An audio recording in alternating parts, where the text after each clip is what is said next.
And for those who don't know, Stevie, tell them about the new match that was just added. Yes, ladies and gentlemen, boys and girls, children of all ages, come and see the spectacular No Way Out in East Rutherford, New Jersey, where you get amazing, astounding, and stupefying matches like Santino and Ricardo in a tuxedo match. No, the best part about this, it is not for the U.S. title. Like they would put the U.S. title on the line in a tuxedo match. I mean, even they did the for U.S. the hardcore title. Oh, okay, come on, though. Even the U.S. title has more dignity than that. As low as that title ranks on the totem pole, they're not going to put that title on the line in a freaking tuxedo match. I don't know. They've done some crazy things in the past, Stevie. Yeah, but you can't use the hardcore title as an example because that was a joke. That was a title that was defended 24 hours a day. That was a title that was defended in ball pits at children's playgrounds.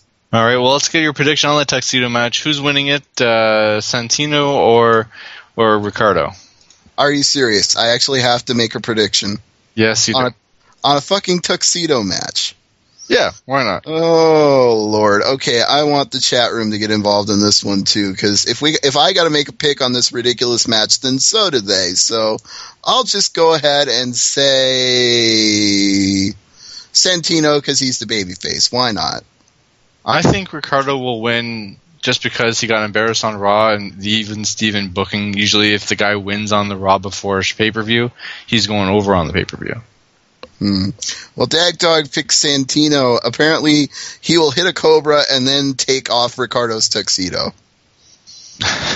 Seth Draken says Santino, and Lucky is like me. He doesn't even want to pick. He just sighs. Okay. Let's see. On the pre-show on YouTube and Facebook or whatever, probably YouTube. Well, wait a minute. This wasn't the pre-show match? No, this is on the main card. Oh, Lord Almighty. On the pre-show on YouTube is Brodus Clay against David Otunga. All right, well, Sierra just said she'd rather go to hell than pick a tuxedo match, so maybe she'd like to pick the Brodus Clay match instead. Well, who are you picking, Stevie? I suppose I'll pick Brodus Clay. How about you?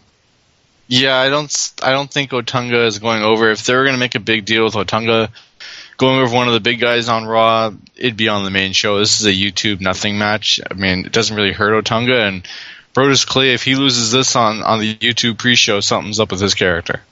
Yeah, the only way he's losing on the pre-show is if the big show comes out and knocks him out again. So we'll just have to wait and see. But Sierra doesn't even want to pick a winner. She's picking the Funkadactyls, and Lucky is picking Brodus Clay. There you go. Come on, we're going to get a little more participation here in the AngryMarks.com/chat. We give you guys plugs every week. We shout y'all out. You got to get involved here. I want some predictions from Jeff. I want some predictions from Seth. Come on, get involved. Get in tune. Get with it. Be a star. Be a star. I'm not trying to bully the chat room. I'm just saying be an Angry Marks star. Be a star of the show. In the first of 4 title matches, Layla is facing Beth Phoenix. It sounds like you made a prediction already. Yeah, I think Layla goes over for some reason. I don't know why. I just have that feeling. Yeah, Beth really isn't being pushed as like the top diva in the division right now, which is really ironic considering she's the best one they actually have on TV at the moment. But let's go with chat room picks. Seth's picking Layla, Lucky's picking Layla, Dagdog is picking as we speak, just waiting for him to finish typing. He says, in the words of Eric Clapton, Layla. Sierra's the only one who's picking Beth. Christian is defending his Intercontinental title against number 1 contender Cody Rhodes. Yeah, that one's easy. Christian retains. They only just put it on him a few weeks ago. It's too soon. Yeah, if they put it back on Cody, it just devalues the Intercontinental title more than the U.S. title, so Christian wins here. Right, and they do have plans for Christian to get involved in the world title scene at some point, but they obviously got to build him up on TV a little more because he's only been back for a short time. The next match on the card is CM Punk versus Kane versus Daniel Bryan, and AJ has said the better man will win on Sunday. That's what leads me to think there's a screw job coming and that Daniel Bryan is going to win the title. Yeah, I could see Daniel Bryan winning this just to set up a a long well, it's already a long program with CM Punk, but you could have the big payoff and some crazy stipulation match at SummerSlam. Yeah, and right now it kind of makes sense anyway because CM Punk is being used as a main eventer on SmackDown Tour because of the fact that, as you mentioned, Orton is suspended and Jericho is suspended, so they've had to shift some guys over to help out SmackDown brand, so why not have him lose the title to Daniel Bryan in a screw job that involves AJ getting involved, and then he can run with the title on Raw for a while CM Punk is over helping out the people on SmackDown. In the semi-main event, Sheamus faces off against Dolph Ziggler. Now, here's the $64,000 question. They've been saying that the lack of depth right now is a chance for guys to step up and be main eventers and put themselves in a position where they can really stand out from the rest. Is this the time that you take the chance and go all the way with Dolph Ziggler and put a world title on him? What do you think? I don't know. It's one of those things where it's like the summer season WWE where they're basically between WrestleMania and SummerSlam. There's like 3 or 4 pay-per-views that, people trade their titles or whatever. Some guys get hurt. Sometimes we have like 12 people get suspended or some people get pulled off the show at the last minute for liver enzyme levels.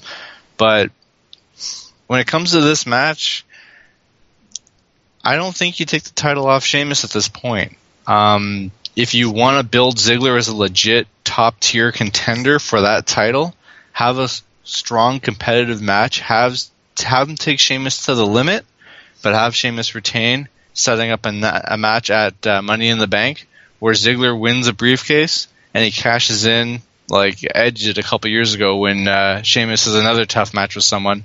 Ziggler runs down, cashes it in, he's the new champ. I like the way you think. I think that's a good idea. Don't know if I would do it at Money in the Bank or if I would just have him challenge for a rematch.